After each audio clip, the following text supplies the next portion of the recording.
ओम अज्ञानतिमिरान्धस्य ज्ञानाञ्जनशलाकया सत्सुरोन्मिलितं येन तस्मै श्रीगुरुवे नमः। नमो ओम विष्णुपादाय कृष्णप्रेष्ठाय भूतले श्रीमदे भक्तिवेदान्त स्वामीति नामिने।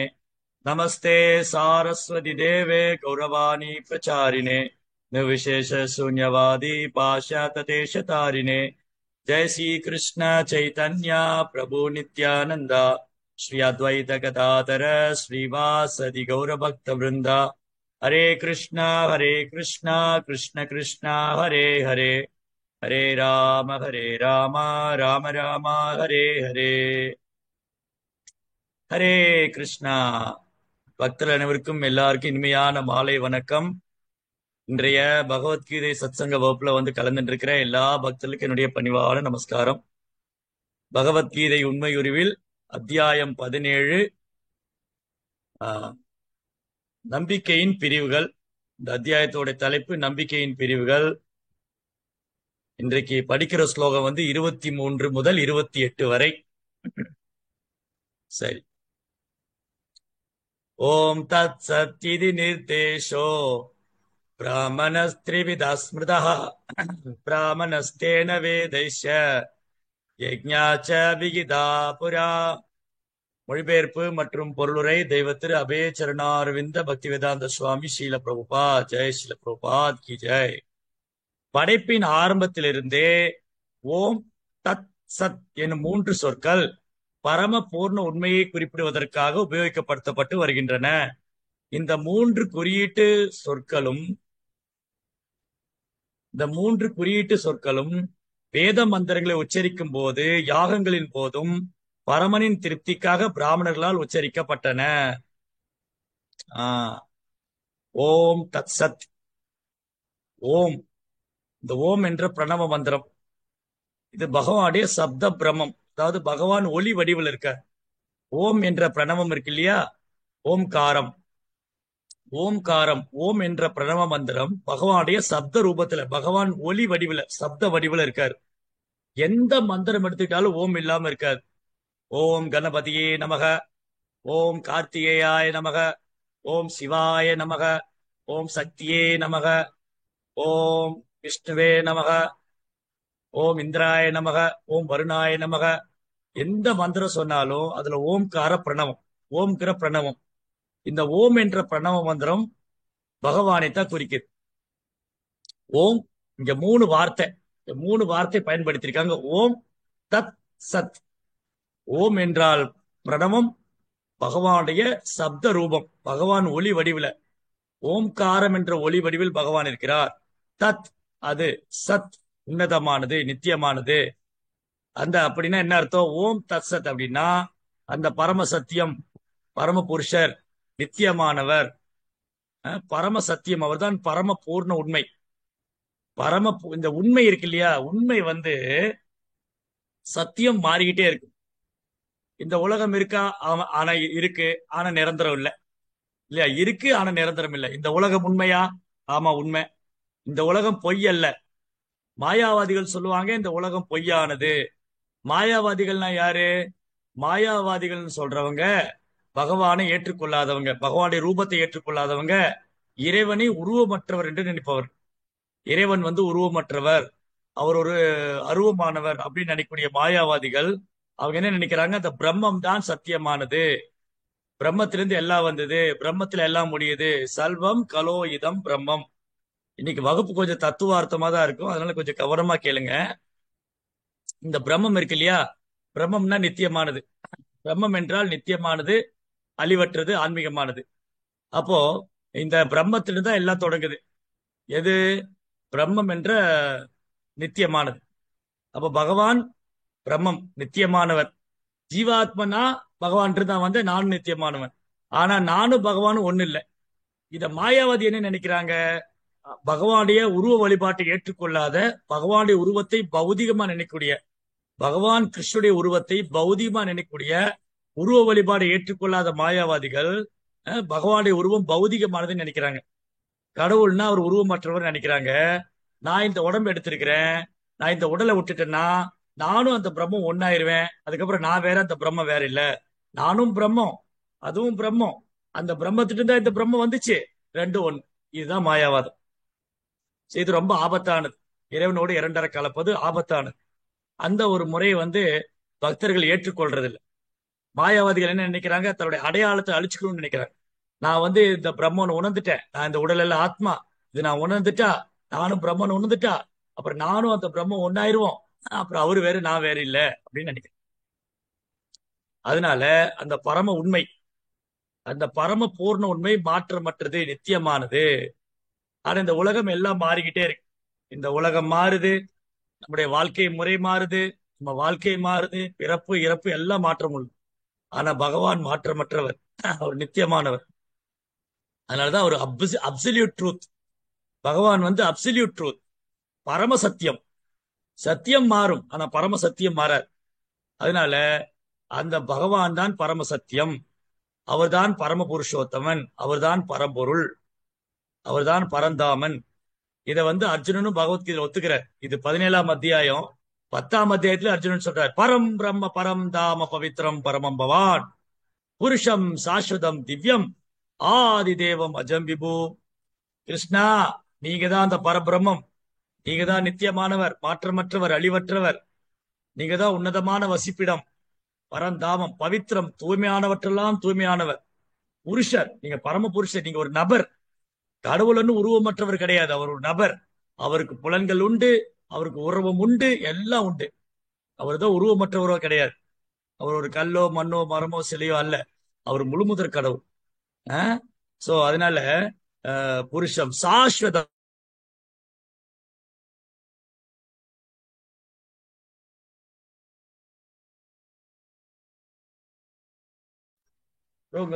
தீரதன் போன் வாங்கி.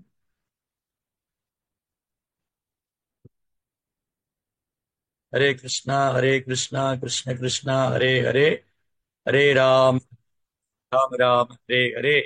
எனக்கு கொஞ்சம் இங்க நெட் ப்ராப்ளம் ஆயிடுச்சு. Sorry for the disturbance. சரி, செக் பண்ணி பார்ப்போம். பாயிண்ட் தான் இருக்கு. நான் பேசுறது தெளிவா கேட்கும்னு நினைக்கிறேன். சோ கிருஷ்ணா அவர் ஒரு சாதாரண நபர் அல்ல. அவர் பரம புருஷோத்தமனான முழுமுதற் கடவுள். பரம் பிரம்ம பரம்தாம பவித்ரம் பரமம்பவா புருஷம் சாஸ்வதம் திவ்யம். சாஸ்வதம் நிலையானவர், திவ்யம் திவ்யமானவர். புருஷம் சாஸ்வதம் திவ்யம் ஆதி தேவம். கிருஷ்ணா தேவாதி தேவன், தேவர்களுக்கு முன்னாடி இருந்தே இருக்காரு. தேவர்கள் எல்லாமே பகவான் இருந்தா தோன்றாங்க. பிரம்மதேவர், சிவபெருமான் போன்ற மாபெரும் தேவர்கள், பிரம்மதேவர், சிவபெருமான் போன்ற மாபெரும் தேவர்கள் பகவான் இருந்தா தோன்றினாங்க. அதனால அவர் ஆதி தேவம். சிவபெருமான் மகாதேவர். பிரம்மர் தேவர், சிவபெருமான் மகாதேவர், கிருஷ்ணா தேவாதி தேவர், ஆதி தேவம். அஜம் பிறப்பற்றவர், விபும் எல்லையற்றவர். என்னங்க ஒரே புகழ்ந்து சொல்றீங்க? அர்ஜுனன் கிருஷ்ண பக்தருங்க, அதனால அவர் கிருஷ்ணரை புகழ்றாருங்க. அது இயல்பு தானே. அர்ஜுனன் கிருஷ்ண பக்தரா இருக்கலாம், கிருஷ்ணரை புகழ்றாரு அப்படின்னு நம்ம வாதாடலாம். நம்ம எல்லாம் என்ன வாதாடலாம்? அர்ஜுனன் கிருஷ்ணருடைய பக்தரா இருக்கிறாருங்க, அதனால கிருஷ்ணரை புகழ்றாருங்க அப்படின்னு சொல்லலாம். இது அர்ஜுனன் முன்னாடியே யூகிச்சிட்டாரு. அர்ஜுனன் என்ன யூகிச்சிட்டாரு? பின்னாடி பகவத்கீதையை படிக்கிறவங்க என்ன நினைப்பாங்க? அர்ஜுனன் கிருஷ்ண பக்தரு, அதனால அவர் பரம சத்தியம்னு சொல்றாரு, முழுமுதல் கடவுள்னு சொல்றாரு. அப்ப அர்ஜுனன் என்ன சொல்றாரு? என்னுடைய ஸ்டேட்மெண்ட் இல்ல, நான் சொல்லல.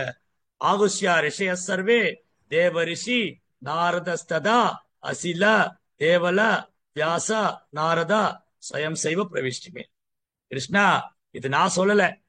நீங்க தான் முழுமுதற் கடவுள், நீங்க தான் பரம சத்தியம், நீங்க தான் பரம்பொருள், நீங்க தான் பரந்தாமன், நீங்க தான் புருஷோத்தமன், நீங்க பவித்திரமானவர், திவ்யமானவர், அழிவற்றவர், பிறப்பற்றவர். இது நான் சொல்லல. இந்த மாதிரி மகா ரிஷிகள்லாம் சொல்லி கேட்டிருக்க. அசிலர், தேவலர், வியாசர், நாரதர், இவங்க எல்லாம் சொல்லி நான் கேட்டிருக்கேன். இப்ப கண் கூட நான் பாக்குறேன். இதுதான் அதிகாரப்பூர்வமான தகவல். நம்ம ஏன் கிருஷ்ணரை முழுமுதற் கடவுளா ஏத்துக்கிட்டோம்? எதனால நம்ம கிருஷ்ணரை முழுமுதற் கடவுளா ஏத்துக்கிட்டோம்னா, இங்க சாஸ்திரங்கள் பிரமாணம், சாஸ்திரம் உறுதியா சொல்லுது, ஆச்சாரியர்கள் உறுதிப்படுத்தியிருக்காங்க, சாதுக்கள் உறுதிப்படுத்தியிருக்கிறாங்க. ராமானுஜாச்சாரியர், மாத்வாச்சாரியர், நிம்பார்க்க சாமி, விஷ்ணு சாமி, பக்தி சித்தாந்த சரஸ்வதி தாக்கூர், பக்தி வினோத் தாக்கூர், பிரபுபாதர், இவங்க எல்லாம் உறுதிப்படுத்தியிருக்காங்க. பகவத்கீதை, பாகவதம், இதிகாச புராணங்கள் உறுதிப்படுத்தி இருக்கு. அதனால நம்ம சொல்றோம் கிருஷ்ணர் பரம புருஷோத்தமனான முழுமுதற் கடவுள். இது ஏதோ மனக்கற்பனையோ இல்ல எனக்கு பிடிச்சதுனாலயோ இல்ல சொந்த கருத்தோ கிடையாது. இது சாஸ்திரம் சொல்லுது, ஆச்சாரியர் சொல்றாங்க, சாதுக்கள் சொல்லியிருக்கு. அதனால அர்ஜுனன் சொல்றாரு, இதுதான் உண்மை, இதுதான் பரம சத்தியம். சோ அதனால இங்க என்ன தொடங்கினாலும் பகவானோடு நேரடியாவோ இல்ல மறைமுகமா சம்பந்தம் எதுவுமே இங்க காணக்கூடிய எதுவுமே பகவானுடைய சம்பந்தம் இல்லாம இருக்காது. இந்த நிறைய பேர் நினைச்சுக்கிட்டு இருக்கிறாங்க இந்த உலகம் தானா இயங்கிட்டு இருக்குன்னு. கிடையவே கிடையாது. இந்த உலகம் தானால இயங்கல. இங்க யாரோ ஒருத்தர் எனக்கு தெரியறாங்க, அவங்க தெரியல, ஃபேன் மட்டும்தான் சுத்துது. யாரு இது? ஒரு நிமிஷம் இருங்க. யாரோ ஒருத்தர் தலை மேல ஃபேன் சுத்திக்கிட்டு இருக்கு. அப்போ ஒரு குழந்தை வேணா நினைக்கும் அந்த ஃபேன் தானா சுத்துதுன்னு. இந்த ஃபேன் எப்படி சுத்துது? ஒருத்தர் உள்ள வந்து சுவிட்ச் போட்டிருக்காரு, சுவிட்ச் ஆன் பண்ணிருக்காரு, சுவிட்ச் ஆஃப் பண்றாரு இல்லையா? அந்த ஃபேன் வந்து சுத்தணும்னா யாருங்க? சக்கரபாணி பிரபு உட்கார்ந்துருக்காரு. சக்கரபாணி பிரபுக்கு மேல ஒரு ஃபேன் சுத்திக்கிட்டு இருக்கு, வேகமா சுத்துது. எப்படி அந்த ஃபேன் சுத்துது? தானாதான் சுத்திக்கிட்டு இருக்குது. ஆனா அந்த ரூமுக்குள்ள போய் சக்கரபாணி பிரபு சுவிட்ச் போட்டார். இப்ப அந்த அறையை விட்டு வெளியே போகும்போது சுவிட்ச் ஆஃப் பண்ணுவார். அப்போ அந்த ஃபேன் வந்து மின்விசிறி தானாக இயங்கக்கூடியதா இருந்தாலும் சக்கரபாணி பிரபு சுவிட்ச் ஆன் பண்ணணும், சுவிட்ச் ஆஃப் பண்ணணும். பார்க்கும்போது தானா ஓடுற மாதிரி தான் இருக்கு இல்லையா? இப்போ நமக்கெல்லாம் கூட அப்படித்தானே.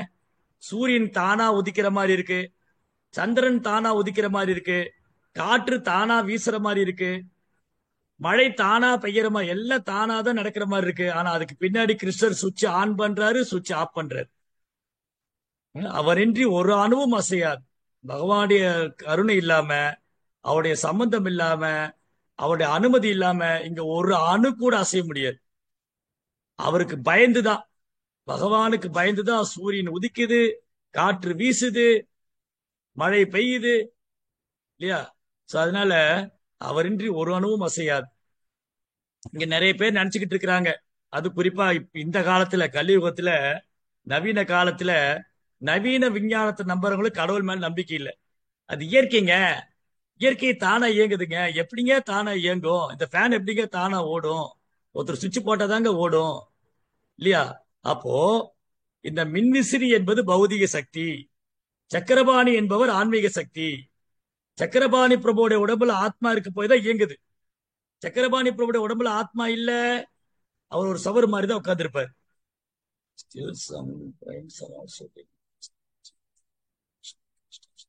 ஓகே, நம்ம ஆன்சர் வந்து கடைசியா கொஸ்டின் ஆன்சர் வச்சுக்கலாம்.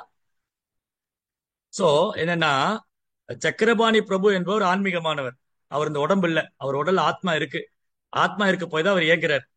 அப்போ என்னுடைய உடல்ல ஆத்மா இருக்கு போய் நான் இயங்குறேன். என் உடல்ல ஆத்மா இல்லைன்னு வச்சுக்கோங்களேன், நானும் இந்த சவரும் வேற ஒண்ணும் இல்லை, ரெண்டும் ஒண்ணுதான். அதே மாதிரிதான் இந்த சிறு உடலை ஒரு ஆத்மா இயக்குகிறது, இந்த பிரபஞ்சத்தை பரமாத்மா இயக்குகிறார். சிறு உடலை ஆன்மா இயக்குகிறது, பிரபஞ்சத்தை பரமாத்மா இயக்குகிறார். அந்த பரமாத்மா யாரு? கிருஷ்ண பரமாத்மா. முருக பரமாத்மா, துர்க பரமாத்மா, அல்லா பரமாத்மா எல்லாம் கிடையாது. ஒரே பரமாத்மா தான், கிருஷ்ண பரமாத்மா. எங்கேயாவது கேள்விப்பட்டிருக்கீங்களா? சக்தி பரமாத்மா, இயேசு பரமாத்மா, அல்லா பரமாத்மா எங்கேயும் கேள்விப்பட்டது? ஒரே ஒரு பரமாத்மா தான், கிருஷ்ண பரமாத்மா. அது எல்லாரும் ஒத்துக்கிட்டாங்க. சோ பகவான் கிருஷ்ணர் பரமாத்மாவா இருக்கார், அவர் பிரம்மமா எங்கும் வியாபிச்சிருக்கார். சரி, இப்போ வந்து ஆஹ், நம்ம எல்லாம் வந்து தமிழ்நாட்டில் இருக்கிறோம். சிலர் சென்னையில் இருக்கலாம், பெங்களூர்ல இருக்கலாம். ஓகே, எனிவே ஒரு தமிழ்நாட்டை வச்சு இப்ப நான் வந்து பெரம்பலூர்ல இருக்கிறேன். நான் பெரம்பலூர் டிஸ்ட்ரிக்ட்ல இருக்கேன். இங்க பிரதம மந்திரி இருக்கிறாரா? பெரம்பலூர்ல பிரதம மந்திரி இருக்காரா? ஆமாம், இருக்கிறார். என்னையா சொல்றீங்க?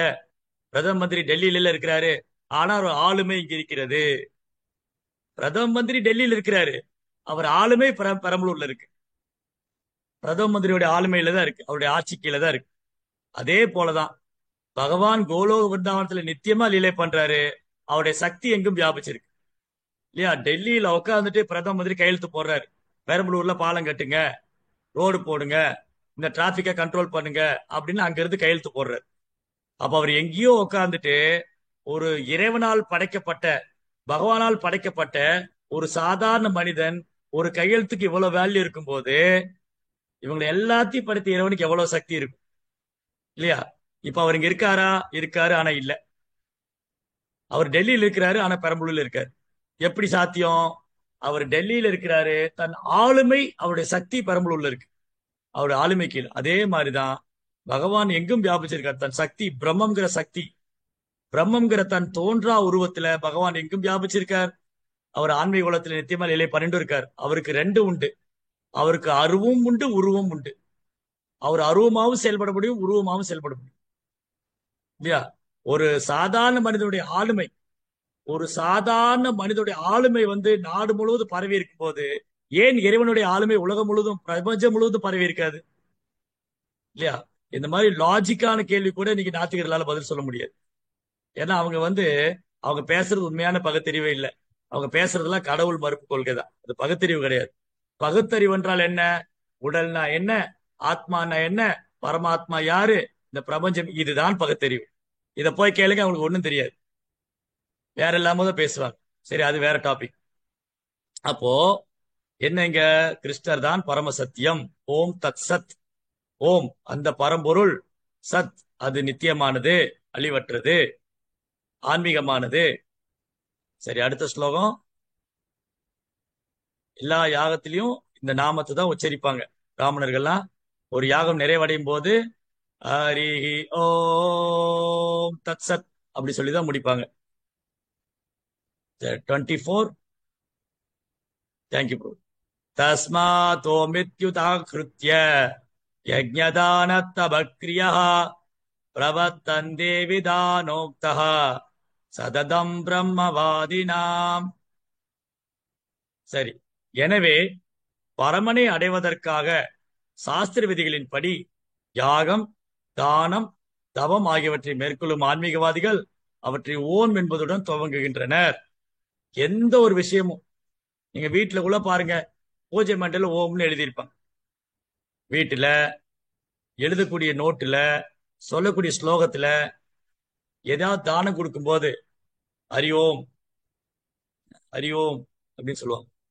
சோ தானம் கொடுக்கும்போது, யாகம் செய்யும் போது, தவம் இருக்கும்போது, ஒரு தவம் பண்ற யோகி என்ன பண்றாரு? ஒரு கால்ல நின்று, ரெண்டு கை மேலத்துக்கு, ஒரு கால்ல நின்று ஓ ஓ ஓ இந்த ஓம்காரம். அப்ப இவங்க எல்லாமே மறைமுகமாக கிருஷ்ணர் அணுகிறாங்க. ஒரு தவம் பண்ணக்கூடிய தபஸ்வி, ஒரு யோகி, தவம் பண்ணும் யோகி, சாஸ்திரம் படிக்கும் ஞானி, ஒரு சாஸ்திரம் படிக்கும் ஞானி, தவம் செய்யும் யோகி, யாகம் செய்யும் பிராமணர், எல்லாருமே இந்த ஓம்காரத்தை பிரயோகம். ஓம்கிற மந்திரம் இல்லாம எதுவுமே கிடையாது. இந்த ஓம்காரம் என்னது? பகவானுடைய சப்த பிரம்மம், ஒளி வடிவில் இருக்காரு. அப்ப பகவானை ஒளி வடிவில் அணுகிறாங்க. ரைட். சோ அப்போ ஒரு காலத்துல, எந்த ஒரு காலத்திலையும், எந்த ஒரு சூழ்நிலையும் யாகம், தானம், தவம் கைவிடப்படக்கூடாது. யாகத்தை மனிதகுலம் தலைத்தோங்க, மனிதகுலம் சிறக்க, மனித வாழ்க்கை நம் குறிக்கோளை அடைய யாகம், தானம், தவம் மூன்றும் கைவிடப்பட, எந்த சூழ்நிலையும் கைவிடப்படக்கூடாது. யாகம் செய்வது கைவிடப்படக்கூடாது, தானம் செய்வது கைவிடப்படக்கூடாது, தவம் செய்வது கைவிடப்படக்கூடாது. ஆனா பிரச்சனை என்னன்னா, கலியுகத்துல இன்னைக்கு யாகம் செய்யறது பெரிய கஷ்டம். அன்னைக்கெல்லாம் பெரும் மன்னர்கள் யாகம் செய்தாங்க. தசரதர், ஜனகர், பரீட்சித்து, அம்பரீஷர், இந்த மாதிரி பெரும் மன்னர்கள். அந்த யாகத்துக்கு நிறைய பொருள் செலவாகும். முதல்ல யாகம் செய்யறதுக்கு முன்னாடி அந்த இடத்த ஏற்கலப்பை வச்சு உழுகணும். அது ஏற்கலப்பை வச்சு உழுது அந்த நிலத்தை புனிதப்படுத்தணும். எந்த நிலத்துல மண்புழு இருக்கோ அந்த இடம் புனிதமானது, தூய்மையானது.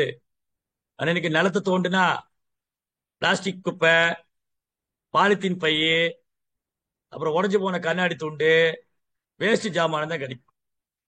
அன்னைக்கெல்லாம் நிலத்தை தோண்டும் போது கல்வெட்டுக்கள், பகவானுடைய விக்கிரகங்கள், பல வேத காலத்துல பயன்படுத்திய நாணயங்கள், செம்பு காசுகள், தங்க காசுகள், வெள்ளி காசுகள்லாம் கிடைக்கும். இன்னைக்கு நிலத்தை தோண்டி பாருங்க, என்ன கிடைக்கும்? நம்ம குடிச்சு தூக்கி போட்ட பிளாஸ்டிக் பாட்டிலு, குப்பை, இதுதான் கிடைக்கும். இப்ப அடுத்த தலைமுறைக்கு நம்ம என்ன விட்டுட்டு போறோம்? அடுத்த தலைமுறைக்கு நம்ம பிளாஸ்டிக் குப்பையை தான் விட்டுட்டு போறோம், வேற இருந்து பெருசா விட்டுட்டு போறோம். அதான் விட்டுட்டு போறோம். சோ யாகம் செய்யணும், முதல்ல இடம் தூய்மையா இருக்கணும். யாகம் பண்ற பிராமணர் தூய்மையா இருக்கணும். அவர் வெறுமனே அந்த யாகம் விஷ்ணுவுடைய திருப்திக்காக செய்யணும். யக்ஞோவை விஷ்ணு, யஜ்ஞம்னாலே விஷ்ணு தான். எந்த செயல் பண்ணாலும் விஷ்ணுவுடைய திருப்திக்காக செய்யணும். இன்னைக்கு எத்தனை பிராமணர் அந்த மாதிரி செய்யறாங்க? இன்னைக்கு எத்தனை பிராமணர் பண்ணக்கூடிய யாகத்தை விஷ்ணுடைய திருப்திக்காக பண்றாங்க? அந்த யாகம் பண்ணக்கூடிய செல்வந்தர் அவரும் விஷ்ணுடைய திருப்திக்காக பண்றாரு. இந்த யாகம் பண்ண எனக்கு இது கிடைச்சிடாதா, அது கிடைச்சிடாதா, எனக்கு என்னுடைய கஷ்டம் தீர்ந்து போயிடாதா, எனக்கு செல்வம் கிடைச்சிடாதா, இந்த வழக்கு தீர்ந்து போயிடாதா, இதுக்குதானே யாகம் பண்றாங்க. ஆனா யஜ்யம்னாலே விஷ்ணுவை திருப்திப்படுத்துறது தான். அப்ப கலியுகத்துல யாகம் பண்ற இடம் சுத்தமா இல்ல, யாகம் பண்ண பிராமணரும் சுத்தமா இல்ல, யாகம் பண்ண ஏற்பாடு செய்த அந்த குடும்பஸ்தரும் சுத்தமா இல்ல, அதுக்கப்புறம் யாகத்துக்கு தேவையான பொருளும் சுத்தமா இல்ல. பசுவோட நெய், எங்க ஒரிஜினல் நெய் கிடைக்குது? கலப்படமான நெய் தான் கிடைக்குது. எல்லாத்துலயும் கலப்படம் இல்லையா? அப்ப எங்க போய் யாகம் செய்யறது? அதனாலதான் பகவான் சைத்தன்யர் 500 ஆண்டுகளுக்கு முன்பாக தோன்றி இந்த யாகம் செய்யறது கலியுகத்துல சாத்தியம் இல்ல, அஸ்வமேதம், ராஜசுயம், இந்த மாதிரி யாகங்கள் கலியுகத்துல செய்ய முடியாது. அப்ப கலியுகத்துக்கான யாகம் என்ன? யஜ்யம் சங்கீர்த்தனம், நாம யஜ்யம், ஜப யஜ்யம், யஜ்ஞானாம் ஜப யஜ்யோஸ்மி.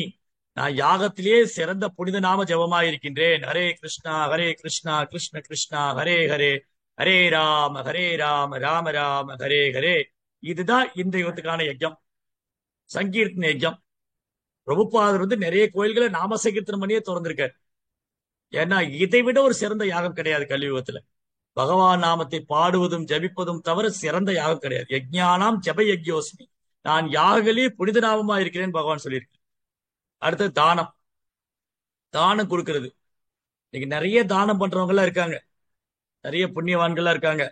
பசின்னு வந்தவங்க சாப்பாடு போடுறவங்க, துணிமணி இல்லாதவங்க துணிமணி வாங்கி கொடுக்கறவங்க, மருத்துவ செலவு பண்றவங்க, இதெல்லாம் இருக்காங்க. ஆனா இந்த தானம் எல்லாம் நல்லதுதான், நல்ல விஷயம்தான், தப்போன்னும் இல்ல. ஆனால் சிறந்த தானம் எது? தானத்திலே சிறந்த தானம், தப்பா புரிஞ்சுக்க கூடாது. சிலர் அன்னதானம் சொல்லுவாங்க, சிலர் கண் தானம், கிடையாது. தானத்திலே சிறந்த தானம் வித்யா தானம், அறிவுக்கு இறைவனை பற்றி ஞானத்தை கொடுப்பது இல்லையா? இப்போ நான் உதாரணத்துக்கு, இங்க யார் இருக்கிறாங்க? நிர்மலா மாதாஜி இருக்கு. நிர்மலா மாதாஜி எனக்கு சாப்பாடு கொடுத்தாங்க. நான் பசிக்குதுன்னு போனேன், அம்மா தாயே சாப்பிட ஏதாவது கொடுங்கம்மா. நிர்மலா மாதாஜி சாப்பாடு கொடுத்தாங்க, நல்ல விஷயம். எனக்கு அந்த நேரம் பசி ஆறிடுச்சு, அந்த நேரத்துல பசி ஆறிடுச்சு. அதுக்கப்புறம் எனக்கு தங்கவேல் பிரபு ஒரு Dress வாங்கி கொடுத்தாரு. சரி, ரொம்ப சந்தோஷம், நான் Dress போட்டுக்கிட்டேன். சரி, அதுக்கப்புறம் ஆஹ் வேற யார் இருக்காங்க இங்க? பாமா மாதாஜி. பாமா மாதாஜி எனக்கு எனக்கு உடம்பு சரியில்லைன்னா மருத்துவ செலவு பண்ணாங்க, எனக்கு ஹாஸ்பிட்டல்ல போய் ட்ரீட்மெண்ட். ஓகே, சந்தோஷம். இதெல்லாம் என்ன உண்மையாக திருப்திப்படுத்திச்சா? எனக்கு நோய் வராம இருக்க போகுதா? எனக்கு பசிக்காம இருக்க போகுதா?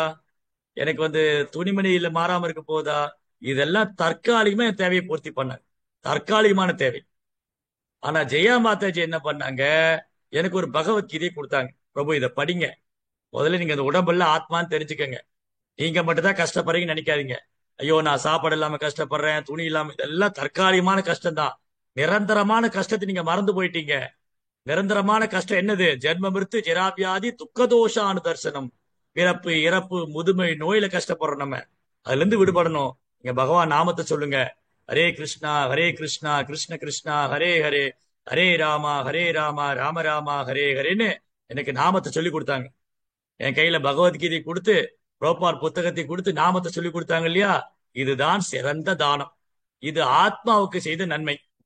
இப்போ நிர்மலா மாதாஜி ஆகட்டும், தங்கவேல் பிரபு ஆகட்டும், பாமா மாதாஜி, இவங்க 3 பேரும் உண்மையில நன்மை செஞ்சாங்க. எனக்கு சாப்பாடு கொடுத்தாங்க, துணிமணி கொடுத்தாங்க, மருத்துவ செலவு பண்ணாங்க. ஆனா இது என் ஆன்மாவை திருப்திப்படுத்தாது. அடுத்த வேலை பசிக்கும், அடுத்த வேலை நோய் வரும், அடுத்தது எனக்கு மரணம் வரும். நிரந்தரமான தீர்வு என்னது? ஜெயா மாதாஜி எனக்கு பகவத்கீதை புக்கு கொடுத்தாங்க, நாம சொல்லி கொடுத்தாங்க. அதுதான் ஆத்மாவுக்கு, ஏ ஆத்மா சுப்ரசீததி, ஆன்மாவுக்கு பூர்ணமான சந்தோஷத்தை. அதனாலதான் பிரபுபார் என்ன பண்ணாரு? நிறைய இடங்களில் இஸ்கான் மையங்களை நிறுவனர்.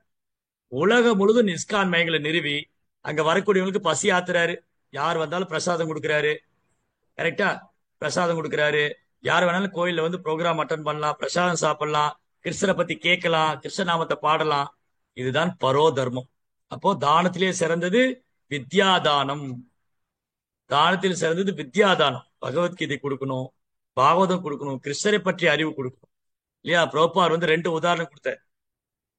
ஒரு உதாரணம் வந்து இங்க வந்து நிர்மலா மாதாஜி ஒரு கிளி வளர்க்குறாங்கன்னு வச்சு, ஒரு கூண்டுக்குள்ள கிளியை வளர்க்குறாங்க. மாதாஜி ரொம்ப பணக்காரங்க வச்சுக்குவோமே, இருக்கட்டும், என்ன தப்பா என்ன. மாதாஜி ஒரு பணக்காரங்க, தங்கத்திலேயே ஒரு கூடு பண்ணிட்டாங்க. தங்கத்துல கூடு பண்ணி அதுல வந்து வைரம் முத்து எல்லாம் வச்சு அழகுபடுத்தி ரொம்ப நல்லா கூடு அழகா வச்சிருக்கிறாங்க. குருவி சந்தோஷமா இருக்குமா? அது பாவம் எப்படா என்ன திறந்து விடுவாங்கன்னு காத்துட்டு இருக்கு. எப்படா என்ன கழட்டி விடுவாங்க. அந்த மாதிரிதான் ரோப்பா என்ன சொல்றாரு, இந்த உடலை எவ்வளவு நல்ல, இந்த உடலுக்கு என்ன கொடுத்தாலும் என்ன செய்தாலும் உள்ள இருக்கிற ஆத்மா திருப்தி அடையாது. ஆத்மாவுக்கு கிருஷ்ணரை பத்தி கொடுத்தா மட்டும்தான் திருப்தி அடையும். தண்ணீர்ல மூழ்கிறவன், இன்னொரு உதாரணம். தண்ணியில மூழ்கிட்டு இருக்கிறேன், நான் வந்து தண்ணியில மூழ்கிட்டு இருக்கிறேன். தங்கவேல் பிரபு கரையில் நின்னுட்டு சொல்றாரு சக்கரபாணி பிரபுட்ட, இவர் வெளியில வந்து நான் பிரசாதம் வாங்கி கொடுக்குறேன்னு. சக்கரபாணி பிரபு இல்ல, நான் வந்து ட்ரெஸ் வாங்கி தருவேன்னு. அவர் ட்ரெஸ் எல்லாம் நனைஞ்சு போச்சு. சக்கரபாணி பிரபு சொன்னாரு, நான் ட்ரெஸ் வாங்கி தருவேன். தங்கவேல் பிரபு சொன்னா, நான் பிரசாதம் வாங்கி தரேன். அங்க வந்து ஜெயா மாதாஜி வந்து, அங்க என்னங்க அவர் மூழ்கிட்டு இருக்கிறாரு, ட்ரெஸ் வாங்க பிரசாதம், முதல்ல அவங்களை காப்பாத்துக்க, தண்ணியில குதிங்க. தண்ணியில குதிச்சு அவரை காப்பாத்துக்க. கரையில நின்றுட்டு ட்ரெஸ் வாங்கி கொடுக்குற, பிரசாதம் வாங்கி, உயிரே போயிட்டு இருக்கு. அந்த மாதிரிதான் இந்த உடலுக்கு சேவை பண்றதுனால ஆத்மாவை திருப்திப்படுத்த முடியாது. அதுக்கு கிருஷ்ண உணர்வு அத்தியாவசியமானது, அவசியமானது, அவசரமானது. அப்போ சிறந்த தானம் கிருஷ்ண பக்தி கொடுக்கறது தான். ஒரு ஜீவாத்மாவுக்கு கிருஷ்ணரை பற்றி சொல்லி கொடுக்கறதா மிகப்பெரிய தானம்.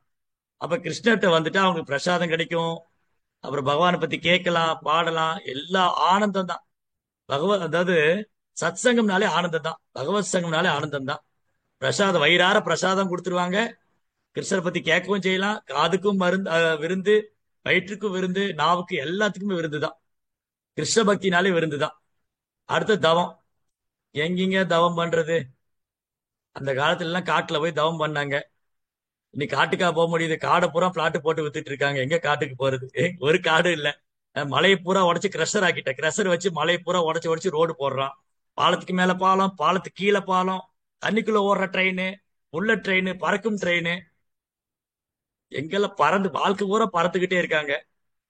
மலையை பூரா அழிச்சு ஆத்து மணலை திருடி அதை வீடு கட்டி பிளாட் போட்டு எங்க காட்டுக்கு ஓடுறது? காட்டுக்கெல்லாம் போக முடியாது.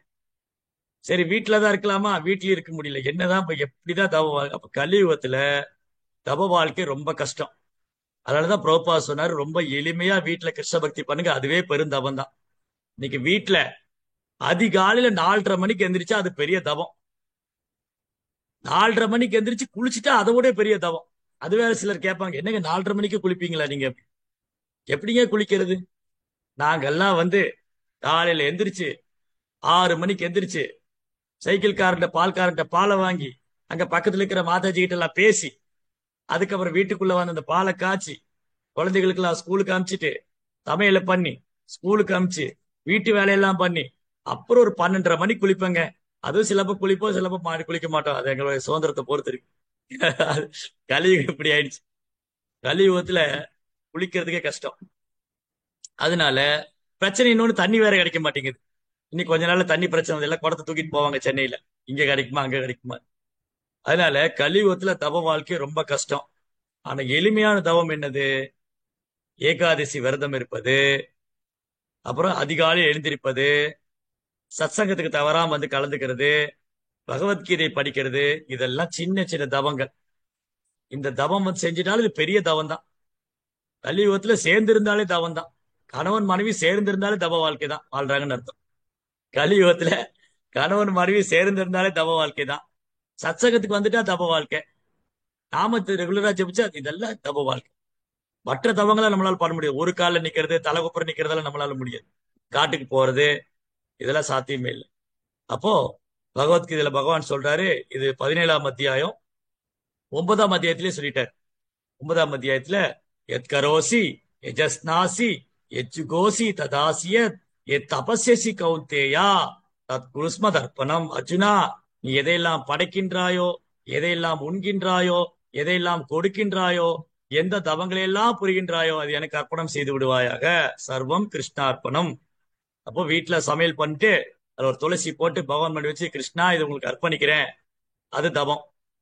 அதை பிரசாதம் சாப்பிடுறது தப வாழ்க்கை. நான் பிரசாதம் மட்டும்தான் சாப்பிடுவேங்கிறது தப வாழ்க்கை. பகவத்கீதை படிக்கிறது தப வாழ்க்கை. நாம ஜபம் தப வாழ்க்கை. பக்தியில எல்லாமே தப வாழ்க்கை. ரொம்ப சின்ன எளிமை. இது வந்து இந்த தபம் இருக்கு இல்லையா, இது இது வந்து சுகமா இருக்கு. இந்த தபம் சுகமானது இல்லையா. ஒரு அரசியல்வாதி உண்ணாவிரதம் இருக்கேன்னு சொல்றாரு வச்சு, அது சுகமாவா இருக்கிறாரு? என் தலையெழுத்து இவனுக்கெல்லாம் போய் உண்ணாவிரதம் இருக்க வேண்டியதா இருக்கு. நம்ம ஏகாதசி சாப்பிடாம இருக்கோம், அப்ப சுகமா இருக்கே. ஓ, ஏகாதசின்னு ஐயோ ஏகாதசியா வந்துருச்சா, நான் வேற விரதம் வேற இருக்கிறேன்னு சொல்லிட்டேனே. வேற கேட்பாங்களே பக்தர்கள், நீங்க விரதம் இருக்கீங்களா அப்படின்னு. அப்ப நம்ம கஷ்டப்பட்டு அப்போ தப வாழ்க்கை என்பது நாம் விரும்பி ஏற்றுக்கொள்வது. தப வாழ்க்கை நம்ம மேல திணிக்கிறது இல்ல. நாளையில இருந்து தங்கவேல் பிரபு ஏகாதசி விரதம் இருக்குல்ல, அவரை உண்டு இல்லைன்னு ஆக்கிடுவேன். அது இல்ல தப வாழ்க்கை. தப வாழ்க்கையா தங்கவேல் பிரபு ஏகாதசி விரதம் இருக்கணும், ரொம்ப நல்லது. அப்படியா பிரபு, நான் இருக்கிற பிரபு, அதான் தப வாழ்க்கை. சோ தப வாழ்க்கை நமக்கு நாமளே ஏற்றுக்கொள்றது இல்ல, யாரும் நம்ம மேல திணிக்க முடியாது. கிருஷ்ண பக்திங்கிறது சுகமானது. சுசுகம் கர்த்தம் அவ்வியம். பயில்வதற்கு சுகமானது, இனிமையானது, எளிமையானது. இதை விட எளிமை என்ன இருக்கு?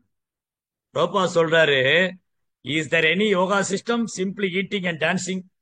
நீங்க ஏதாவது யோக முறை கேள்விப்பட்டீங்களா? வெறுமனே சாப்பிடுறது, நடனம் ஆடுறது, அதான் கிருஷ்ண பக்தி.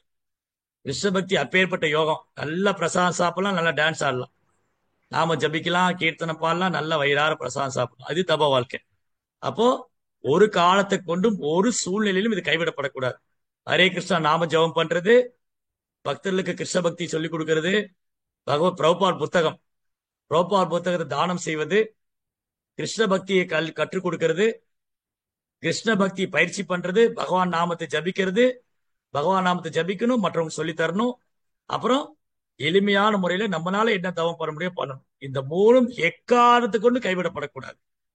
Right. Next verse 25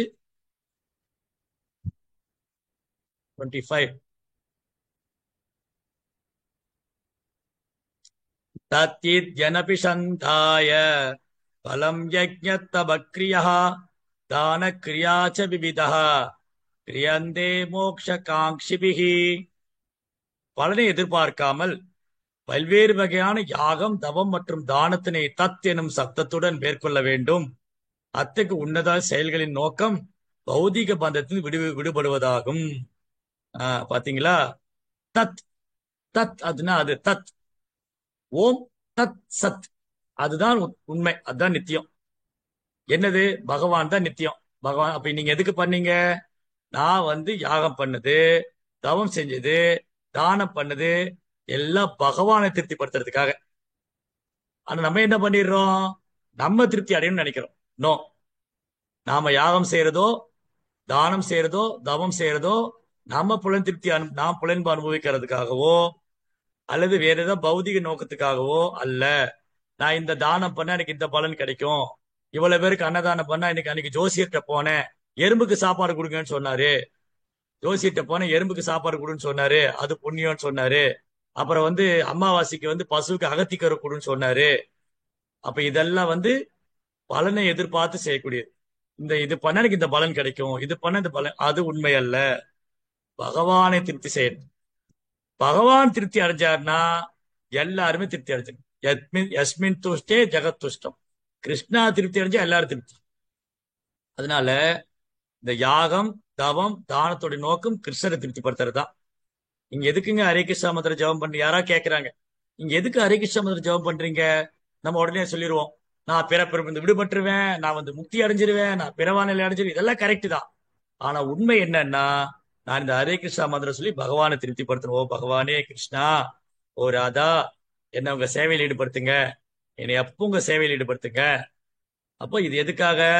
Hare Krishna ஜபம் பகவானை திருப்திப்படுத்துறதுக்காக. சரி, யாகம் பண்ணது பகவானை திருப்திப்படுத்துறதுக்காக. நீங்க எதுக்கு ஹரே கிருஷ்ணா மந்திரம் சொன்னீங்க? நான் இந்த ஜபம் மூலமா பகவானுக்கு நன்றி சொல்றேன். பகவான் எனக்கு காற்று கொடுக்குறாரு, நான் உயிர் வாழ் காற்று கொடுக்குறாரு, எனக்கு உணவு கொடுத்திருக்காரு, எனக்கு வெளிச்சம் கொடுத்திருக்காரு, எல்லாமே அவர் தான் கொடுத்திருக்காரு. எல்லாருக்கும் நன்றி சொல்றேன். பகவானே எப்போ என்ன உங்க தாமரை பாதத்துல ஒரு தூசியா வச்சுக்கோங்க, என்ன உங்க சேவையில் ஈடுபடுத்துங்க. அப்போ நாம ஜபிக்கிறது கிருஷ்ணரை திருப்திப்படுத்துறதுக்காக. அது அது அதுக்கு பண்ணுனா நம்ம பண்ற ஜெபம், நம்ம பண்ற ஹரே கிருஷ்ணா மகாமந்திர ஜெபம் வந்து கிருஷ்ணருடைய திருப்திக்காக இருக்கும் போது பட்சத்துல மற்றதெல்லாம் தானா நடக்கும். தானா நடக்கும். எதெல்லாம் தானா நடக்கும்? இப்போ உதாரணத்துக்கு நான் வந்து இந்த மொபைல் போன் வாங்க போனேன். இந்த மொபைல் போன் வாங்க போனப்ப என் கூட வந்து இந்த மொபைல் போன் வாங்கினா இந்த பேனா ஃப்ரீ, அதுக்கப்புறம் இந்த கார்டு ஒன்னு ஃப்ரீ, அதுக்கப்புறம் உங்களுக்கு இந்த ஏர்போன் ஃப்ரீ. ஆனா நான் இதெல்லாம் வாங்க போல. நான் ஏர்போன் வாங்குறதுக்கோ அல்ல இந்த கார்டு வாங்குறதுக்கோ இந்த பேனா வாங்குறதுக்கோ போல. நான் மொபைல் போன் எனக்கு தேவை வாங்க போனேன். இது கூட தானா கிடைச்சது. இதெல்லாம் வந்து எனக்கு கூட தானா கிடைச்சது. இதுக்கு பை ப்ராடக்ட் பேர். ஒரு ப்ராடக்ட் வாங்கும்போது அது பை ப்ராடக்டா கூட நிறைய ப்ராடக்ட் கிடைக்கும். இல்லையா? மிக்ஸி வாங்கினா 2 ஜார் ஃப்ரீ, கூடவே உங்களுக்கு ஒரு குக்கர் தர்றோம், அது கூடவே உங்களுக்கு ஒரு வடச்சட்டி கொடுக்குறோம். அப்படின்னா நம்ம வடச்சட்டி வாங்குறதுக்கோ குக்கருக்கோ போகல, மிக்ஸி வாங்குறதுக்காக போகணும். கொண்டு வாங்கல் பழைய மிக்ஸி எடுத்துக்கங்க, புதிய மிக்ஸி விளம்பரம் போடுறாங்க இல்லையா? அது கூட உங்களுக்கு வந்து ஒரு தவா, ஒரு குக்கர், ஒரு வடச்சட்டி கொடுக்குறோம். உடனே எல்லாம் ஓடிடுவோம். எல்லா வீட்ல இருந்து பழைய மிக்ஸில எடுத்துட்டு போய் வாங்கிடும். அதே போலதான் ஹரே கிருஷ்ணா மந்திரம் உச்சரிக்கிறதுனால எனக்கு முக்தி கிடைக்குமா? டெஃபினட்டா கிடைக்கும். அப்புறம் எனக்கு பிறப்பிறப்பு விடுப்பு, கட்டாயம் பிறப்பிறப்பு விடுபடுவோம். மோட்சம் கிடைச்சிருமா? கிடைச்சிரும். பாவத்தின் விடுப்பு விடுபடுவேன். இதெல்லாம் தானா நடக்கும். ஹரே கிருஷ்ணா மந்திர ஜபத்தோட முக்கியம் என்னது? பகவான் மேல இருக்க அன்பு, பிரேமம். அதுதான் அல்டிமேட் கோல். சாண்டிங்கோட அல்டிமேட் கோல் வந்து நாம ஜெபத்தோடைய உண்மையான இலக்கு என்னது? கிருஷ்ணர் மேல எனக்கு அன்பு, பிரேமம் வரணும். நாம ஜெபிக்கும் போது கண்ணுல அழுக வரணும். ஹரே கிருஷ்ணான்னு நாம ஜெபிக்க ஆரம்பிச்சுட்டு கண்ணுல இருந்து கண்ணீர் வரணும். நமக்கு என்ன வரும்? ஜெபமாலை எடுத்தோடனே கொட்டாய் வரும். அதுக்கப்புறம் தூக்கம் வரும். கண்ணீர் எங்க வர்றது? கண்ணுல கண்ணீரே இல்லையே, இருந்தா தானே வரும். இதயத்துல ஈரம் இருந்தா தான் கண்ணுல கண்ணீர் வரும் இல்லையா? யார் இதயத்துல ஈரம் இருக்கோ அவங்க இதயத்துல கண்ணீர் வரும். நம்ம இதயம் பூரா பாறை ஆகி போச்சு, வறண்டு போச்சு. பௌதிக ஆசை, பௌதிக விஷயங்கள், இதுதான் மனசுல நிறைஞ்சிருக்கு. இதெல்லாம் போகணும். அப்போ ஹரே கிருஷ்ணா மந்திரம் தொடர்ந்து உச்சரிக்கும் போது, குற்றமற்று ஜபிக்கும் போது 10 குற்றங்களை தவிர்த்து, அபராதங்களை தவிர்த்து நம்ம ரொம்ப கவனமா ஜபிச்சோம்னா அந்த ஜெபம் என்ன பண்ணும்? இதயத்தை ஈரமாக்கி கண்ணுல கண்ணீர் வர வைக்கும். ம். இப்ப யாகம் பண்றது கிருஷ்ணோட திருப்திக்காக, தவம் செய்யறது. ஏகாதசி விரதம் எதுக்குங்க இருக்கீங்க? அதுக்கு தொப்பை ஆகி போச்சுங்க, வயிறு பெருசாகி போச்சு, அதனால விரதம் இருக்கிறேங்க. அதுக்கு இல்ல, தொப்பையை குறைக்கிறதுக்காக இல்ல, இல்லையா? தங்கவேல் பிரபுட்ட வந்து ஏகாதசி விரதம்னு சொன்னா, பிரபு எனக்கு வயிறு ரொம்ப பெருசா இருக்கு, ஏகாதசி விரதம் வயிறு சின்னதாயிருமா? அதுக்காக எல்லாம் இல்ல. அஹ்? ஏகாதசி விரதம் இருந்தா எனக்கு புண்ணியம் கிடைக்குமா? நான் வந்து ரொம்ப நாளா வெளிநாடு போகாம இருக்கேன், வெளிநாடு போயிருவேனா? எனக்கு வந்து என் பையனுக்கு கல்யாணம் ஆயிருமா? இதெல்லாம் வந்து ஏதாவது எதிர்பார்த்திருக்கு. ஆனா உண்மையால ஏகாதசி விரதம் இருந்தா என்ன வரும்? நமக்கு பக்தியில வைராக்கியம் வரும், கிருஷ்ணன் மேல அன்பு வரும், பகவான் மேல பக்தி அதிகரிக்கும். ஏகாதசி ஏகாதசி கிருஷ்ணரை கொடுக்கும். ஏகாதசி வந்து கிருஷ்ணருக்கு ரொம்ப பிரியமான, ஏகாதசி தேவி வந்து கிருஷ்ணருக்கு ரொம்ப பிரியமான. அப்ப ஏகாதசி விரதம் எதுக்கு இருக்கு? தவம் எதுக்கு இருக்கிறோம்? கிருஷ்ணரை திருப்திப்படுத்துறதுக்காக, இல்லையா? நீங்க ஏங்க தோசை சாப்பிட மாட்டீங்க? அது பாருங்க, எனக்கு பிடிக்காதுங்க, சாப்பிட மாட்டேங்க. அப்படி இல்ல, கிருஷ்ண பக்திக்கு அனுகூலமா சாப்பிடுவேன், கிருஷ்ண பக்தி அனுகூலம் இல்லையா சாப்பிட மாட்டேன். நீங்க ஏங்க நான்வெஜ் சாப்பிடுவேன்? ஐயோ, நான்வெஜ்ஜா? சேச்சே, எனக்கு பிடிக்கவே செய்யாது. அதனால இல்ல, அது கிருஷ்ண பக்திக்கு நல்லது இல்ல, அதனால சாப்பிட மாட்டேன். ஏங்க நீங்க வந்து ஏகாதசி விரதம் இருக்கீங்க? அது கிருஷ்ண பக்தி நல்லது, இருப்பேன். அப்போ அனுகுல்யச சங்கல்ப பிரதிகுல்யச வர்ஜனம். கிருஷ்ண பக்திக்கு அனுகூலமானதை ஏற்றுக்கொள்ள வேண்டும், அனுகூலம் இல்லாத உதறிவிடும், தள்ளிவிடும். பக்திக்கு எது சாதகமோ அதை எடுத்துக்கணும், பக்திக்கு பாதகமானதை விலக்கிடணும். அதுதான் தபம். இப்போ உதாரணத்துக்கு எனக்கு வந்து நான் வந்து பிறப்புல இருந்து வெஜிடேரியன் தான். ஒருவேளை நான் நான்வெஜ்னு வச்சுக்கோங்களேன், எனக்கு மீன் ரொம்ப பிடிக்கும்.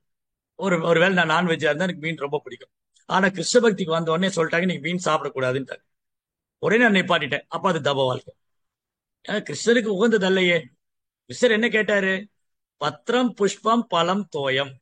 பகவான் என்ன கேட்டிருக்காரு? பத்திரம் புஷ்பம் பழம் தோயம். அதனால நான் என்ன பண்றேன்? பகவானுக்கு இலையோ நீரோ பூவோ காயோ பழமோ கொடுத்து நான் சாப்பிடுறேன். பகவான் வந்து சிக்கன் மட்டன் 65 கேட்கல. பகவத்கீதையில அப்படி ஸ்லோகம் இல்ல. சிக்கன் மட்டன் 65 பக்தியாமா, யார் எனக்கு அன்போட சிக்கனோ மட்டனோ கொடுக்குறாங்க நான் ஏத்துக்கிறேன்னு பகவான் சொல்லல, இல்லையா? பகவான் அப்படி சொல்லியிருந்தா நம்மளும் சாப்பிடலாம். பகவான் வந்து பகவத்கீதையில யாரா எனக்கு அன்போட பக்தியோட சிக்கனோ மட்டனோ 65 கொடுத்தா நான் ஏத்துக்குவேன் அப்படி சொல்லல. பத்திரம் புஷ்பம் பழம் யாரேனும் எனக்கு இலையோ பூவோ காயோ பழமோ கொடுத்தா நான் ஏத்துக்குவேன். அதனால நம்ம சாப்பிடுறது. கிருஷ்ணருக்கு பிடிக்காது, நான் தொட மாட்டேன். கிருஷ்ணருக்கு பக்திக்கு சாதகம்ல நான் செய்ய மாட்டேன். பக்திக்கு சாதகமானதா பண்ணுவேன், பாதகமானதை செய்ய மாட்டேன். அது தப வாழ்க்கை.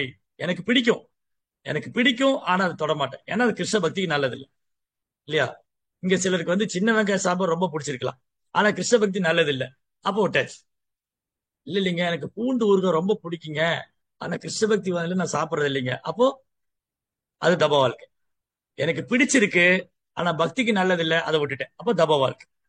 இந்த சின்ன சின்ன தபங்கள் பகவானை கவரும். பாருங்க, எனக்காக எவ்வளவு வந்து எனக்கு பிடிச்சதெல்லாம் விட்டுட்டாங்க, இல்லையா? இவங்க குடும்பஸ்தரா இருக்காங்க, எவ்வளவு விஷயங்கள்ல வந்து ஆர்வம் இருக்கு, பிடிச்சிருக்கு, ஆனா அது பக்திக்கு நல்லதுல இருந்து விட்டுட்டாங்களே. அத்தகு பக்தன் கிருஷ்ணருக்கு பிரியமானவர். கிருஷ்ணருக்காக தவம் இருக்கும், கிருஷ்ணருக்காக யாகம் பண்ணணும், ரைட்? அது தானம் பண்றது அதே மாதிரிதான். எங்க வீட்டுல ஃபேன் ரொம்ப நாளா ஓடலைங்க, அது கொண்டு கோயில கொடுத்துடலான் இருக்கேன். அது தானம் இல்ல. எங்க வீட்டுல ஒரு பழைய மேஜை இருக்கு, பழைய பீரோ இருக்கு, கோயிலுக்கு வேணா வாங்கிக்கிறீங்களா? அப்படி இல்லை. So, தானம்னா வந்து பெஸ்ட் கிருஷ்ணா கொடுக்கும், சிறந்த பொருளை கிருஷ்ணருக்கு தானமா கொடுக்கும். வேண்டாது, வீணா போனது, உதவாதெல்லாம் கோயில கொண்டு போய் போட்டு வரும். நல்ல விஷயங்கள், நல்ல பொருளை வந்து பகவானுக்காக கொடுக்கும். அதான் சிறந்தது. சரிங்களா? அடுத்தது 26, 26வது பதம். சத்பாவே சாதுபாவே ச சத் இத்யேதத் பிரயுஜ்யதே பிரசஸ்தே கர்மணி ததா சத்சப்தக பிரார்த்தயுஜ்யதே யஜ்ஞே தபசி தானே ச சிதஹ சத் இதி சோச்யதே கர்ம சைவ ததத்தீயம் சத் இத்யேவாபிதீயதே. பக்திமயமான யாகத்தின் நோக்கம் பூர்ண உண்மையே, இது சத் எனும் சொல்லினால் குறிவிடப்படுகின்றது. ஓ பிரிதாவின் மகனே, அத்தகைய யாகத்தை செய்பவரும் சத் எனப்படுகிறார். மேலும் பரமபுருஷரை திருப்திப்படுத்துவதற்காக செய்யப்படும் யாகம், தவம் மற்றும் தானத்தின் செயல்களும் சத் என்று அழைக்கப்படுகின்றன.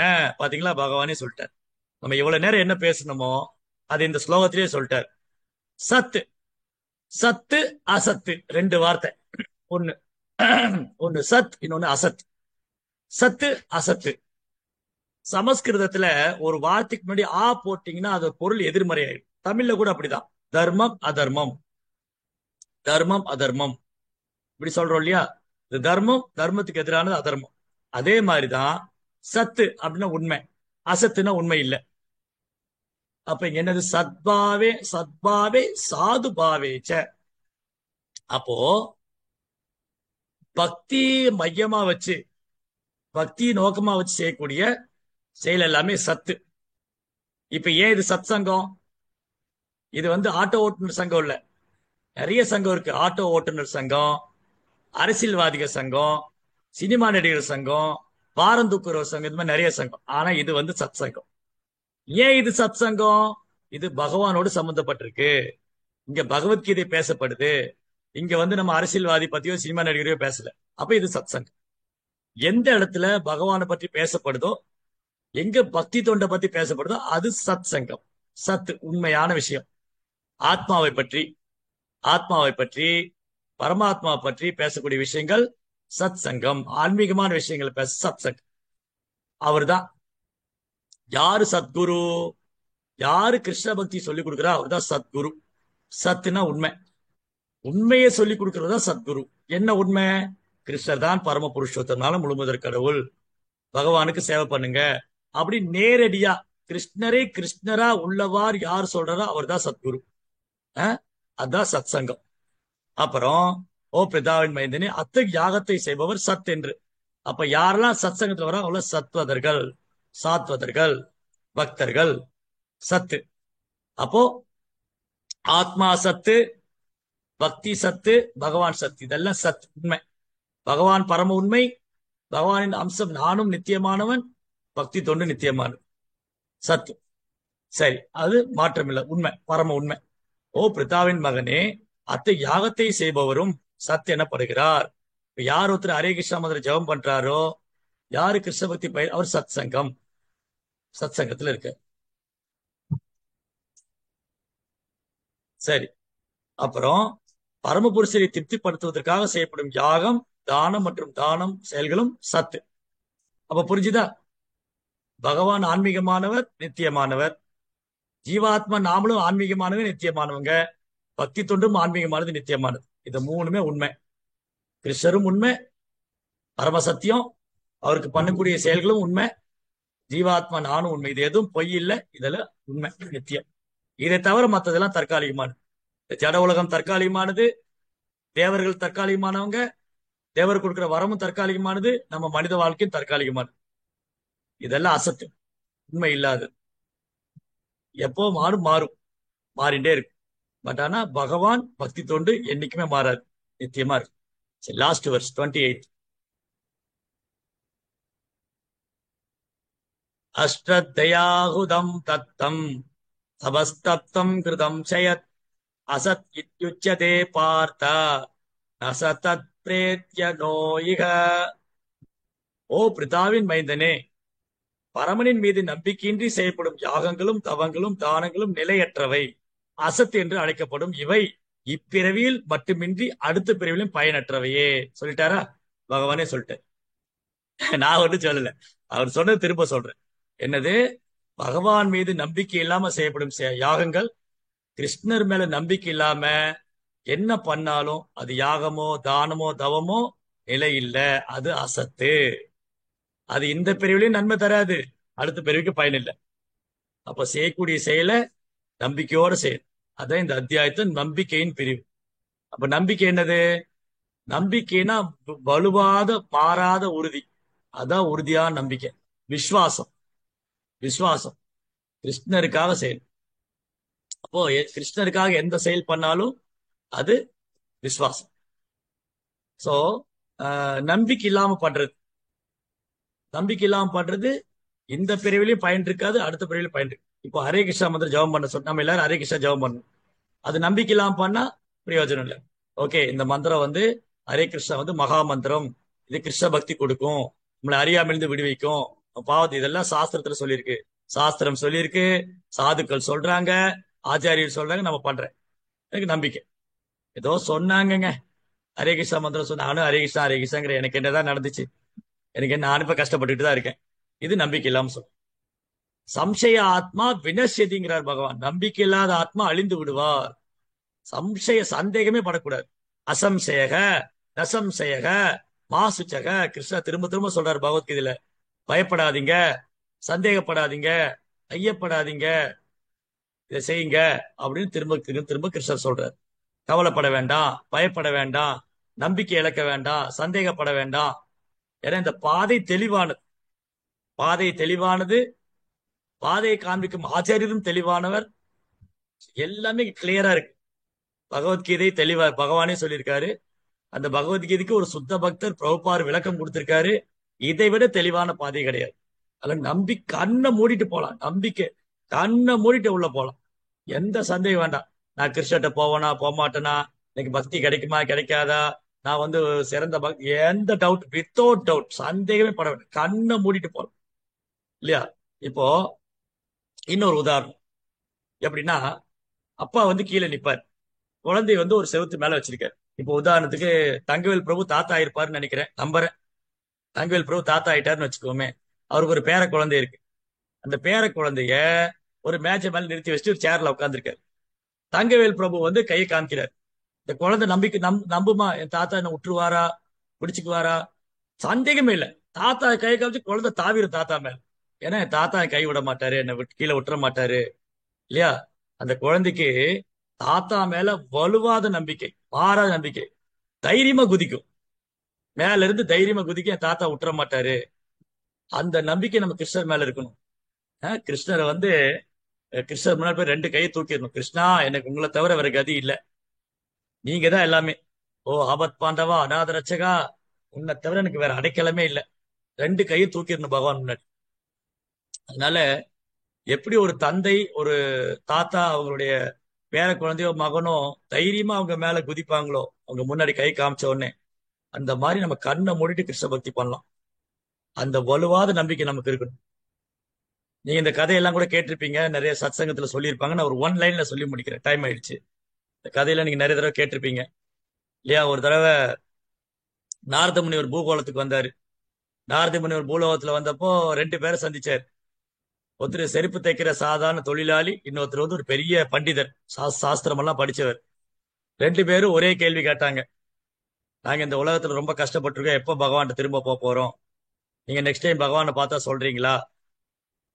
அப்புறம் நாரதர் வந்து பார்த்தாரு. ரெண்டு பேரும் ஒரே கேள்வி கேட்டிருக்காங்க. ஒருத்தர் சாதாரண ஒரு தொழிலாளி, செருப்பு தைக்கிறவர்.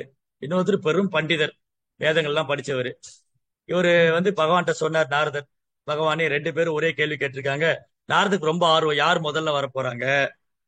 பகவான் சொன்னார், இந்த செருப்பு தைக்கிற தொழிலாளி இந்த உடலை விட்டதும் வந்துருவாரு, அந்த பிராமணருக்கு இன்னும் நிறைய பிறவி எடுக்கணும்னாரு. நாரதருக்கு ஒரே ஆச்சரியம், என்னடா அது, பகவான் எப்படி சொல்லிட்டாரு? அந்த பண்டிதர் வந்து தினமும் கோயில்ல சேவை பண்றாரு, பகவானுக்கு அலங்காரம் பண்றாரு, பூஜை பண்றாரு, வஸ்திரம் மாத்துறாரு, பிரசாத நிவேதனம் பண்றாரு, கோயிலே கதின்னு இருக்கிறாரு. செருப்பு தைக்கிறவர் காலையில செருப்பு தைக்கும் போது கோவிந்தான்னு சொல்லுவாரு, சாப்பிடும் போது கோவிந்தான் பாரு, உட்காரும் போது நிற்கும் போதோ சில நேரம் சொல்றாரு. ஆனா மத்த நேரம் வேலை தானே பண்ணிட்டு இருக்காரு, கர்மா தானே அவர் கர்மா தானே செஞ்சுட்டு இருக்காரு. இவரு பக்தி இல்ல பண்றாரு. இப்ப இது நாரதருக்கு சந்தேகம் பகவானுக்கு புரிஞ்சு போயிடுது. சரி நாரதா, நீ வந்து இது அடுத்து பூலோகத்துல போகும்போது ரெண்டு பேரும் கேட்பாங்க, அங்க பகவான் என்ன பண்றாருன்னு. நீ சொல்லு, ஊசி துவாரத்துக்குள்ள யானை நுழைச்சிக்கிட்டு இருக்காருன்னு சொல்லு. ஊசி துவாரத்துக்குள்ள யானை நுழைக்கிறார். என்னது ஆச்சரியம், ஊசி துவாரத்துக்கு எப்படி யானை நுழைக்க முடியும்? நம்மளால நூலே போட முடியாது. நிறைய பேர் வாயில எச்சையில வச்சு தண்ணியில வச்சு இந்த ஊசி துவாரத்துக்குள்ள நூலை நுழைக்கிறதுக்கே படாத பாடுபடும். அது கண்ணாடி வரை கழட்டிட்டு அவ்வளவுதான், ஊசியும் தெரியாது நூலும் தெரியாது. அஹ் ஆனா இந்த இதை சொன்ன உடனே நாரதர் வந்து அவருக்கு சரி ஏதோ பகவான் சொல்ற ஏதோ காரணம் இருக்கு, வந்தாரு. இந்த பண்டிதரை பார்த்தாரு. என்ன நாரதரே, வைகுண்டம் போனீங்களா, பெருமாளை பாத்தீங்களா, என்ன பண்றாரு அவரு? அவர் ரொம்ப பிஸியா இருக்கிறாரு, என்ன பண்றாரு? ஊசி துவாரத்துல யானை நுழைக்கிறாரு, என்ன முட்டாள்தனமா இருக்கு? ஊசி துவாரத்துல நூலே நுழையாது, யானை நுழைக்கிறாரு. ஏன் இந்த மாதிரி பைத்தியகாரமா தனமான வேலையில அவர் பண்றாரு? உங்களை மாதிரி ஆள் வேணா நம்பலாம், நான் நம்ப மாட்டேன்.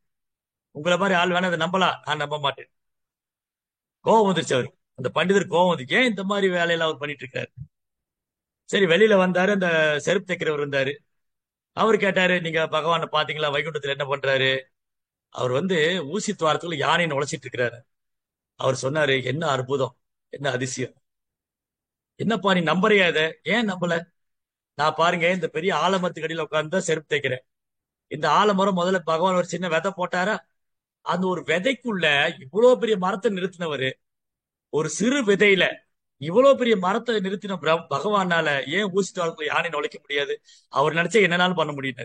அப்ப புரிஞ்சுக்கிட்டாரு, ரைட்டு, இவர் இந்த உடலை விட்டது வந்துருவாரு. ஏன்னா ஒரு நம்பிக்கை இருந்தது, பகவானால எதுவும் செய்ய முடியும். அப்போ பிறப்பு ஒரு பொருட்டல்ல. நம்ம உயர்ந்த குலத்துல பிறந்திருக்கிறோமா, வேதம் படிச்சிருக்கிறோமா, தினமும் கோயிலுக்கு போறோமா, இதெல்லாம் முக்கியம் இல்ல. நம்பிக்கை இருக்கா? எந்த சூழ்நிலையும் பகவான் என்னை கைவிட மாட்டாரு, அவர் தான் எல்லாம் அனுகிரகம் பண்றாரு, பகவானுக்கு தெரியாம எதுவும் நடக்காது, அவர் அனுமதி இல்லாம எதுவும் நடக்காது, அவர் விருப்பம் இல்லாம எதுவும் நடக்காது, நம்ம நம்புறோமா? அந்த நம்பிக்கை தான் பிரதானம். சோ அந்த நம்பிக்கை ரொம்ப ரொம்ப முக்கியம். அதனால நம்பணும். பகவத்கீதை உண்மை, பகவான் உண்மை, பக்தி தோண்டு உண்மை, எல்லாம் உண்மை. இது எதுவும் பொய்யோ கதையோ கற்பனையோ அல்ல. இது எல்லாம் அனுபவிச்சு எழுதியிருக்காங்க. வியாசதேவர் அனுபவிச்சு எழுதியிருக்காரு, நாரதர் அனுபவிச்சு பக்தி பண்றாரு, சுகதேவர் அனுபவிச்சிருக்காரு, அர்ஜுனன் அனுபவிச்சிருக்காரு, பக்தி சித்தாந்த மகாராஜ், ராமானுஜாச்சாரியர், பிரபுபாதர், எல்லாம் அனுபவிச்சு நமக்கு கொடுத்திருக்காங்க. இப்ப நமக்கு ஏன் புரிய மாட்டேங்குதுன்னா, நமக்கு மஞ்சக்காமால வியாதி. மஞ்சக்காமால வியாதி இருக்கிறவங்க சக்கரை மருந்தா கொடுத்தா இனிக்காது. அப்புறம் காமால வியாதி குணமானதுக்கு அப்புறம் தான், அட சக்கரையா மருந்தா கொடுத்தீங்கன்னு கேட்பாங்க. அந்த நிலைமை தான் நமக்கு. நமக்கு இயல்பா பக்தி இல்லாதனால இதெல்லாம் கொஞ்சம் கஷ்டமா இருக்கு. ஆனா இதை நம்ம தொடர்ந்து பண்ணிட்டே வரும்போது, இது நம்ம பகவானை பற்றி கேட்கிறோம், தொடர்ந்து பகவானை பத்தி கேட்டுட்டே இருக்கும்போது, நம்ம தொடர்ந்து நாம ஜபிச்சே இருக்கும்போது, இந்த வியாதி குணமாயி, அடடா இது ரொம்ப சுவையால இருக்கு, இதை போய் நான் இவ்வளவு நாள் விட்டுட்டேனே, இவ்வளவு வருஷத்தை நான் வீணாக்கிட்டேனே நம்ம ஃபீல் பண்ணுவோம். அஹ்? ஹரே கிருஷ்ணா. रंद्रा श्रीमद् भगवत गीता की जय, श्रील प्रभुपाद की जय।